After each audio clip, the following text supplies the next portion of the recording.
bull's eye. I can always see the left tip of my nose, which is the best indicator of weather in Kargil Valley. If it's shining, it's sunny. If it's goosebumpy, it's snowing. If it's red, it's cold. If it's wet, well, it's raining. What did you expect? Today, I have a drop of sweat hanging down the tip, but it's not indicating the weather, to tell you the truth. The drop will drop when I release the string. If the arrow hits the white eye, I am still in the game. If it doesn't, we'll probably lose the bet. If we lose the bet, the children and elders will not be allowed by the army to play in the green pasture by the river. If you're not allowed to play in the pasture, I'll be forced to spend most of my time with Parvez, who's the neighborhood nerd, now since you ask. If Parvez is around, Durya Durani will not be doing her math homework with me. If she doesn't, my life is kaput, finito, over. My name is Bilal. They call me Bullseye. The whole village is pinning their hopes on you, said Chacha Hammock Hamid before the game started. You are the lucky one.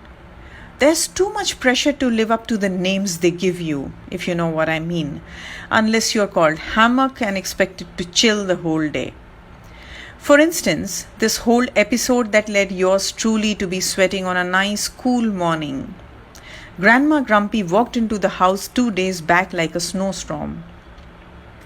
"Eh, Bilala," she barked, her firn flapping as she turned her hunched back side to side. She dropped some vowels between her missing teeth, so my name sounds more like Bilala. I dropped the apple I was munching on. I could swear no one had seen me kick Imtiaz. If he had snitched. Before I was asked to stalk all the hay and firewood alone, I needed to clear my name. "Dadi Jaan," I said, jumping down the attic. Imtiaz was going on and on about his Pakka stone house. You should see the amount of wood they burn to keep it warm. I only said we have much better warmth in our bamboo mud house. It's not that I can sleep in my underwear here, but Imtiaz's teeth will fall out come winter with all the clattering. Here's the thing you and Abdul Hamid have in common. Grandma Grumpy plodded to our grand old wooden trunk I wasn't allowed to touch. You both shit a lot. In case you're wondering, Abdul Hamid is our horse. I said a silent prayer of thanks that my sister Afroza was not around. I wouldn't hear the end of this. Grandma Grumpy pulled out Grandpa's wooden winter shoes, pointed at the front and 4 times the size of normal ones, which he used to wear in the snow. She then removed the long embroidered firan she had left for Ammi, but wouldn't let her wear. The trunk rattled as she drew out Abba's cherished yew and 5 arrows. Ah, that beauty with slivers of ibis horn. They say it had taken 9 people to bend this bow to attach the string. The arrows flaunted hawk feathers. I drooled looking at the badass set. She extended a wrinkled hand, clutching the yew towards me. I smacked my lips but didn't take the bow. Grandma Grumpy has odd ways of luring you into mischief, and then, well, let me put it like this. It is like taking a big bite of a juicy apple and finding a maggot of a codling moth inside. "Take it," she hurled a husky order at me. I looked up at her face and cringed. She was grinning. I was not falling for this trap, thank you very much.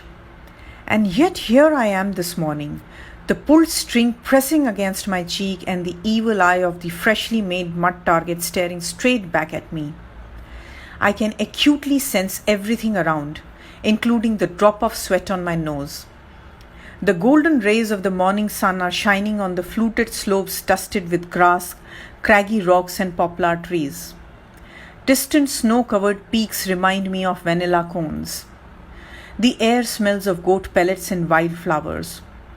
Our crooked village by the river is sitting still like it's just another ordinary morning. Durya Durani is wearing a faded pink salwar kurta. Grandma Grumpy would have put it aptly. Here's the thing you and Jew have in common today. You both are high-strung. Why wouldn't we be, I ask you? Many people from villages in Kargil and even the main Kargil town have come to our small hamlet to see the competition today. The army men from the main headquarters in Kargil are sitting on the side of the slope.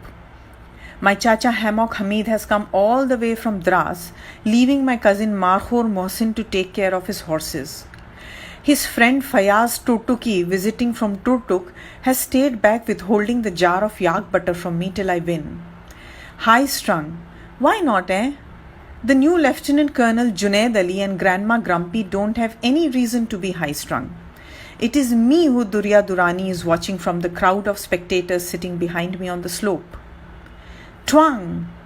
My arrow goes and lodges itself in the outer circle. It's a mess.